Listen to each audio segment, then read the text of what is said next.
हाय friends, माझं नाव Tejas Dilipraw Kajale. Physics with Tejas sir या चॅनलमध्ये आपलं स्वागत आहे. काल आपण एक कन्सेप्ट पाहिला होता ज्याचं नाव होतं अँग्युलर मोमेंटम. त्या अँग्युलर मोमेंटमचं काहीतरी इक्वेशन मिळालं होतं आपल्याला, L = I × ओमेगा. बरोबर आहे. आज आपल्याला पाहायचं आहे torque on the rotating body. आता तुम्ही म्हणाल sir, torque on the rotating body आणि या इक्वेशनचा काय कन्सेप्ट आहे?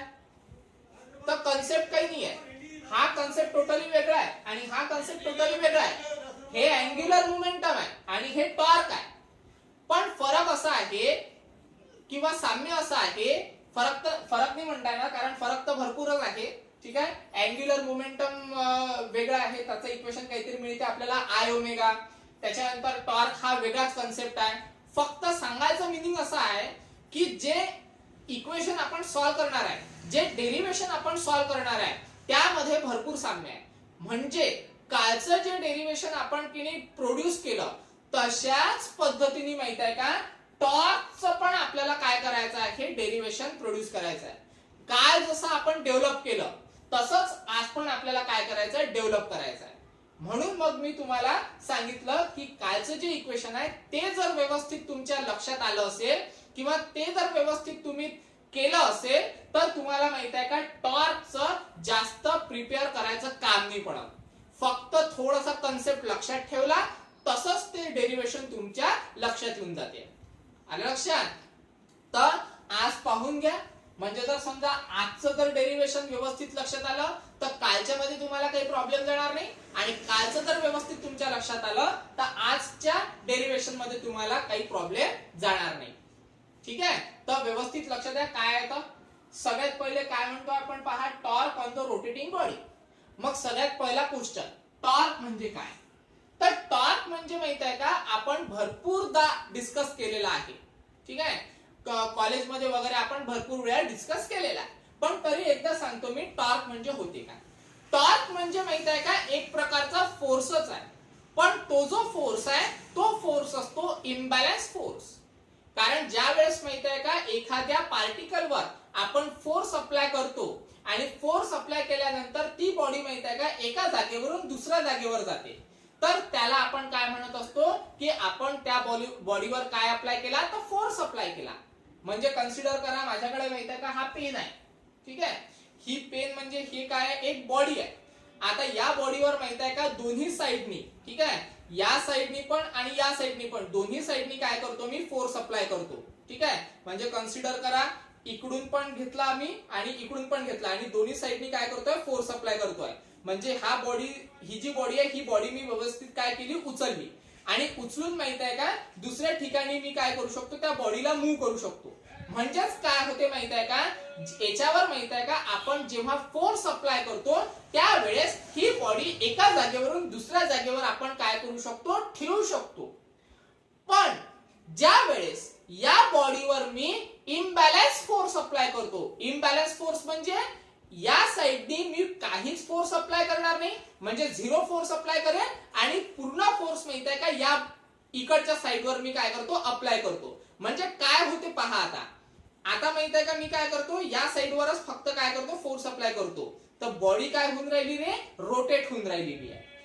आणि नेहमी लक्षात ठेवायचं, जिंदगीभर लक्षात ठेवायचं, ज्या वेळेस माहित आहे का, आपण एखाद्या बॉडीवर फोर्स अप्लाय करतो आणि फोर्स अप्लाय केल्यानंतर ती बॉडी जर समजा रोटेट होत असेल तर त्याला आपण काय म्हणतो, टॉर्क असं म्हणतो.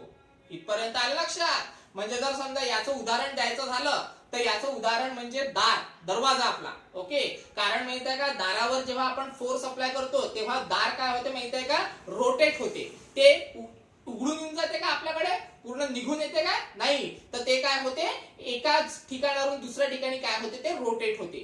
आलं लक्षात? म्हणजेच माहित आहे का, त्या दारावर आपण फोर्स अप्लाय करत नसतो, त्या दारावर आपण टॉर्क अप्लाय करत असतो. आलं लक्षात? म्हणून म्हणत आहे आपण की ज्या वेळेस एखाद्या बॉडीवर फोर्स अप्लाय केल्यानंतर ती बॉडी जर समजा रोटेट होत असेल तर त्याला आपण काय म्हणतो, टॉर्क म्हणतो. इथपर्यंत आलं लक्षात? तर आता पाहू आपण त्या टॉर्कची डेफिनेशन काय आहे, म्हणजे त्याचं मॅथमॅटिकल एक्सप्रेशन. मॅथमॅटिकल एक्सप्रेशन मिळते आपल्याला टाऊ. ठीक आहे, कारण टॉर्कला आपण कशाने डिनोट करतो, टाऊनी. तर ते टाऊ इज इक्वल टू मिळते आपल्याला आर क्रॉस एफ, म्हणजे R bar cross F bar. F bar म्हणजे फोर्स तर आपण अप्लाय करूनच राहिलेलो आहे, पण फोर्स अप्लाय केल्यानंतर ही जी बॉडी आहे, ही बॉडी माहित आहे का एका रेडियस मध्ये काय होऊन राहिलेली आहे, मूव्ह होऊन राहिलेली आहे, रोटेट होऊन राहिलेली आहे. आले लक्षात. अशा पद्धतीने इथला जो फोर्स आहे हा फिक्स फोर्स आहे, म्हणजे इथे माहित आहे का कोणत्याच पद्धतीचा मी फोर्स अप्लाय नाही करत आहे, त्या बॉडीच्या दुसऱ्या साइडने फोर्स अप्लाय करत आहे. मग दुसऱ्या साइडने जर जेव्हा मी फोर्स अप्लाय करतो तेव्हा ती बॉडी माहित आहे का एका रेडियस मध्ये काय होत आहे, फिरत आहे. आलं लक्षात. म्हणजे फोर्स अप्लाय केल्यानंतर एका रेडियस वेक्टर मध्ये जर बॉडी काय होत असेल, रोटेट होत असेल, तेव्हा आपण त्याला काय म्हणतो, टॉर्क म्हणतो. आलं लक्षात. म्हणजेच काय, तर फोर्स आणि रेडियस वेक्टर या दोघांचा जर क्रॉस प्रोडक्ट घेतला तर आपल्याला काय मिळते, टॉर्क मिळते. येऊन राहिलं लक्षात. पुन्हा एकदा ऐका काय म्हटलं मी. हा एक बॉडी आहे माझ्याकडे. ओके, ही जी बॉडी आहे एक पार्ट त्याचा मी काय ठेवला, फिक्स ठेवलेला आहे, म्हणजे याच्यावर कुठल्याच प्रकारचा मी फोर्स अप्लाय करत नाही. त्याच्या दुसऱ्या साइडवर फोर्स अप्लाय करतो आणि फोर्स अप्लाय केल्यानंतर ती एका रेडियस मध्ये काय होत आहे, फिरत आहे. बरोबर आहे. एका रेडियस मध्ये ती काय होत आहे, रोटेट होत आहे. म्हणून मग त्याला आपण काय म्हणतो, टॉर्क म्हणतो. म्हणजे फोर्स अप्लाय केल्यानंतर एका रेडियस मध्ये ती काय होत आहे, रोटेट होत आहे, त्यावेळेस आपण त्याला काय म्हणत असतो, टॉर्क असं म्हणत असतो. मग आता आपल्याला जावं लागेल व्हेक्टर मध्ये. व्हेक्टर मध्ये एक फंडा होता. कोणता फंडा होता तो तुम्हाला माहित आहे. जर समजा दोन व्हेक्टरचा क्रॉस प्रोडक्ट घेतला तेव्हा आपल्याला काय मिळते, अँगल मिळतोय, आणि तो अँगल कुठला असतो, साइन थिटा. बरोबर आहे. ती व्हॅल्यू तुम्हाला माहित असेल, A bar cross B bar is equal to काय मिळते आपल्याला, ए बी साइन थिटा. आलं लक्षात. मग आता ए बारच्या जागेवर आहे आर बार, बी बारच्या जागेवर आहे एफ बार, म्हणजे काय मिळेल आपल्याला, आर एफ साइन थिटा. बरोबर आहे ना. म्हणून मग आता काय कन्सिडर केलं आपण, आर एफ साइन थिटा. आता कन्सिडर करा थिटाची व्हॅल्यू जर किती असेल, 90 असेल, 90 डिग्री. म्हणजेच मग आता काय करावं लागेल पहा, R F as it is, त्याच्यानंतर साइन थिटाच्या जागेवर काय ठेवावं लागेल, 90. तर साइन 90 म्हणजे किती होते रे, 1. बरोबर आहे. म्हणजे मग टॉर्क किती मिळून राहिला आपल्याला, नुसता आर एफ इंटू 1, आणि 1 चा तसाही फरक पडत नाही. म्हणजेच टॉर्कची व्हॅल्यू किती मिळते आपल्याला, आर इंटू एफ फक्त. ठीक आहे. तर ही मिळाली आपल्याला टॉर्कची व्हॅल्यू. तर याला कन्सिडर करा इक्वेशन नंबर 1. आता आपण खऱ्या अर्थाने डेरिव्हेशन मध्ये जंप मारणार आहे. ठीक आहे. आता डेरिव्हेशन मध्ये काय म्हटलेलं आहे पहा, एक बॉडी आहे आणि त्या बॉडीवर आपण काय अप्लाय करत आहे, टॉर्क अप्लाय करत आहे. ठीक आहे. करा मग आता काय होते पहा. कन्सिडर करा ही बॉडी आहे. आता बॉडी माहित आहे का, नंबर ऑफ मासेसनी बनलेली असते. आता नंबर ऑफ मासेसनी बनलेली असते तर कन्सिडर करा आपल्याकडे माहित आहे का नंबर ऑफ मासेस आहेत. नंबर ऑफ मासेस म्हणजे कन्सिडर करा एक M1 आहे, M2 आहे, M3 आहे, कुठपर्यंत तर up to so on Mn पर्यंत. ओके. आणि M1 चं जे डिस्टन्स आहे ते माहित आहे का, एक्सिस ऑफ रोटेशन पासून R1 एवढ्या डिस्टन्स वर आहे, म्हणजे M1 चं डिस्टन्स मिळेल आपल्याला R1. ठीक आहे. M2 चं डिस्टन्स कन्सिडर करा R2 एवढ्या डिस्टन्स वर आहे, म्हणजे M2 चं मिळेल आपल्याला R2. ठीक आहे. M3 चं कन्सिडर करा R3 आहे, म्हणजे M3 चं काय लिहावं लागेल आपल्याला, R3. ठीक आहे. तसंच माहित आहे का अप टू सो ऑन कुठपर्यंत, Mn पर्यंत. मग Mn चं एक्सिस ऑफ रोटेशन पासून किती एवढ्या डिस्टन्स वर आहे, तर Rn एवढ्या डिस्टन्स वर आहे. ठीक आहे. पण आता काय होते पहा, कन्सिडर करा एक पार्टिकल आहे. तो पार्टिकल माहित आहे का या एक्सिस भोवती काय होऊन राहिलेला आहे, रोटेट होऊन राहिलेला आहे. रोटेशनल मोशन परफॉर्म होत आहे. रोटेशनल मोशन का बरं परफॉर्म होऊन राहिलेला आहे, कारण त्याच्यावर आपण टॉर्क अप्लाय केला.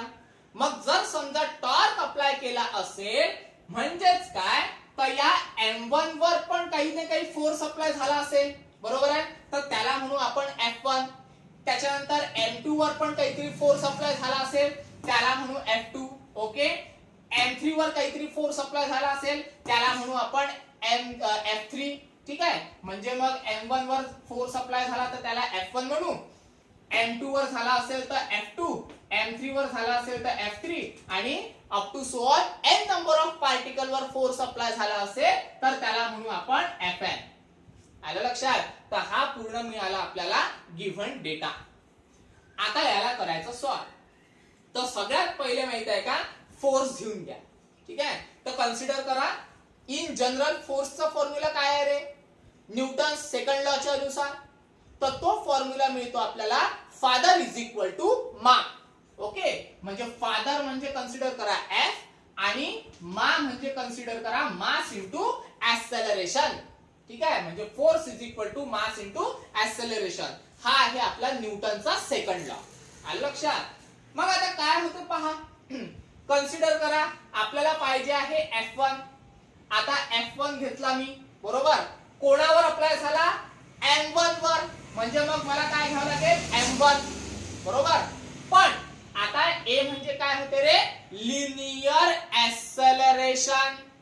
मग माझ्याकडे माहित आहे का एक रिलेशन आहे, त्या रिलेशनचं नाव आहे लिनियर ऍक्सेलरेशन आणि अँग्युलर ऍक्सेलरेशन.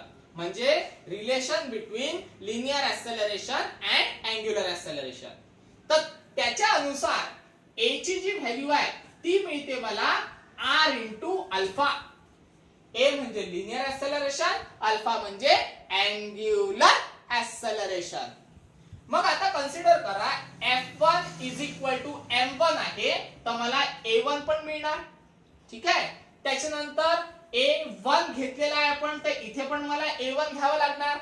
त्याच्यानंतर जे रेडियस आहे ती पण, सॉरी रेडियस नाही, काय डिस्टन्स, जे डिस्टन्स आहे ते पण मला काय घ्यावं लागणार, R1 घ्यावं लागणार. पण नेहमी लक्षात ठेवायचं इथे माहित आहे का अँग्युलर ऍक्सेलरेशन हे कॉन्स्टंट असणार आहे, म्हणून ते अल्फा जो आहे तो मी ऍज इट इज ठेवलेला आहे. इथपर्यंत आलं लक्षात? ओके. त्याच्यानंतर मग झालं ना, A1 ची व्हॅल्यू टाकून द्या ना इथे. काय होते पहा, F1 is equal to M1 as it is. Okay, त्याच्यानंतर A1 च्या जागेवर काय ठेवावं लागते आपल्याला, R1 अल्फा. आलं लक्षात? तर F1 इज इक्वल टू काय मिळते आपल्याला, M1 R1 अल्फा. तर हा मिळाला F1. मग आता एक काम करा, ओके, M1 इंटू तो A1 ची व्हॅल्यू काय टाकली आपण, R1 इंटू अल्फा. ओके, त्याच्यानंतर काय होते पहा, आता आपल्याकडे माहित आहे का टॉर्कची डेफिनेशन आहे. टॉर्कची डेफिनेशन काय आहे, tau is equal to R into F. पण आता पूर्ण बॉडी जर रोटेट होत असेल तर बॉडीच्या प्रत्येक पार्टिकलवर पण टॉर्क अप्लाय होत असेल, बरोबर ना. म्हणून मग आता माहित आहे का M1 वर कन्सिडर करा एक पार्टिकल आहे माझ्याकडे M1 आणि त्या M1 वर टॉर्क जर समजा अप्लाय होत असेल तर तो टॉर्क घ्यावा लागेल मला टाउ1, बरोबर आहे. आणि त्याची डेफिनेशन काय असते, R इंटू F. मग डिस्टन्स M1 चं डिस्टन्स आहे R1, तर मला काय घ्यावं लागेल, टाउ1 इज इक्वल टू R1. ठीक आहे, आणि F जर समजा M1 वर अप्लाय होत असेल तर मग F च्या जागेवर काय घ्यावं लागेल मला, F1. ठीक आहे, आता झालं एवढंच फक्त कन्सेप्ट आहे. आता कायच्या सारखं सॉल्व करायचं, कसं पहा, हे पहा R1 तर ऍज इट इज राहणार, F1 ची व्हॅल्यू ही आहे, पुट अप करा याच्या जागेवर. काय येते पहा आन्सर. आता F1 च्या जागेवर काय पुट करायचं आहे, M1 R1 अल्फा. ठीक आहे, म्हणजे M1 R1 अल्फा. काय येते पहा, tau one is equal to R1 into R1, R1 चा स्क्वेअर म्हणजे R1 चा स्क्वेअर, त्याच्यानंतर M1 ऍज इट इज आणि अल्फा पण ऍज इट इज. आता हा टॉर्क मिळाला आपल्याला एका पार्टिकल वरचा. दुसऱ्या पार्टिकल वरचा टॉर्क कसा मिळणार, तर जिथे जिथे 1 आहे तिथे तिथे 2 करून टाकायचं. ठीक आहे, म्हणजे काय मिळेल आपल्याला पहा, similarly okay, tau two is equal to जिथे जिथे 1 आहे तिथे तिथे 2 टाका, म्हणजे M2 R2 स्क्वेअर अल्फा. त्याच्यानंतर टाउ3 जिथे जिथे 2 आहे आता तिथे तिथे किती टाकावं लागेल, 3 टाकावं लागेल, म्हणजे M3 R3 स्क्वेअर अल्फा. आता कुठपर्यंत नंबर ऑफ पार्टिकल पर्यंत म्हणजे टाऊ n. म्हणजे जिथे जिथे आपण 3 टाकलं होतं आता तिथे तिथे n टाकून द्या म्हणजे काय मिळेल आपल्याला पहा mn rn स्क्वेअर अल्फा. हे तर जे टॉर्क मिळाले आपल्याला हे इंडिव्हिज्युअल पार्टिकल वरचे टॉर्क मिळाले पण आपल्याला पूर्ण बॉडीवर टॉर्क पाहिजे. मग पूर्ण बॉडीवर जर टॉर्क पाहिजे असेल तर सिंपली या सगळ्यांची काय करायची ऍडिशन करायची. ठीक आहे. मग तेव्हा आपल्याला काय मिळेल टोटल टॉर्क मिळेल बॉडीवरचा. ठीक आहे. पहा आता काय होते तर हे पूर्ण झालं आपलं डायग्रामचं पण झालं. ओके. पहा आता टोटल टॉर्क म्हणजे tau is equal to tau 1 plus tau 2 plus up to so on कुठपर्यंत टाऊ n पर्यंत. टाऊ 1 किती आहे पहा बरं. टाऊ 1 आहे आपल्याकडे m1 r1 स्क्वेअर अल्फा. ठीक आहे. m1 r1 square alpha plus tau 2 किती राहील रे m2 r2 square alpha plus up to so on plus tau n काय राहील रे mn rn square alpha. Okay. करा सॉल्व. त्याला मला तीर थोडी मारावं लागते की आपल्याला काय करावं लागते अल्फा अल्फा अल्फा कॉमन आहे कॉमन काढा अल्फा गेट कॉमन उरते काय रे मग m1 r1 square plus m2 r2 square plus up to so on mn rn square. ठीक आहे. तर फक्त एवढं उरलं कारण अल्फा अल्फा काय काढले आपण कॉन्स्टंट तर m1 r1 उरला m2 r2 उरला आणि mn rn उरला. मग आता हे पहा प्लस प्लस प्लस म्हणजे काय आहे समेशन. तर याला समेशन मध्ये पॅक करा काय येते पहा answer alpha as it is. ठीक आहे. त्याच्यानंतर समेशन कुठून तर कुठपर्यंत i is equal to 1 to n पर्यंत तर mi ri चा स्क्वेअर. तर मग हे कुठेतरी पाहिलं आहे का रे आपण पाहिलं आहे ना कुठे मुवमेंट ऑफ इनर्शियाच्या डेफिनेशन मध्ये. बरोबर आहे. तर याला आपण काय म्हणतो मुवमेंट ऑफ इनर्शिया म्हणजेच काय तर tau is equal to alpha हा मिळणार आपल्याला ऍज इट इज आणि याला काय म्हणू आपण आय. ठीक आहे. म्हणजेच काय तर टाऊ इज इक्वल टू आपल्याला काय मिळणार आय इंटू अल्फा म्हणजे आय इंटू अल्फा. तर this is our required answer. आलं लक्षात. तर हे आहे आपलं डेरिवेशन. कशाचं derivation torque acting on a body म्हणजे बॉडीवर जर समजा टॉर्क अप्लाय करायचा असेल तर किती अप्लाय करावं लागेल आपल्याला I into alpha. Obviously I म्हणजे मुवमेंट ऑफ इनर्शिया आणि अल्फा म्हणजे काय आहे अँग्युलर ऍक्सेलरेशन. ठीक आहे. तर याला म्हटलं ते torque acting on a body. ठीक आहे. तर हे आहे डेरिवेशन. या युनिटचे 2-3च टॉपिक राहिलेले आहेत. हा पण युनिट आपला 2-3 दिवसात संपून जाईल. ठीक आहे. आज स्टॉप करतो आहे. व्यवस्थित या टॉपिकचा अभ्यास करा. ठीक आहे. काही समजलं नसेल तर फोन किंवा मेसेजद्वारे मला विचारा. ठीक आहे. आज स्टॉप करू. धन्यवाद.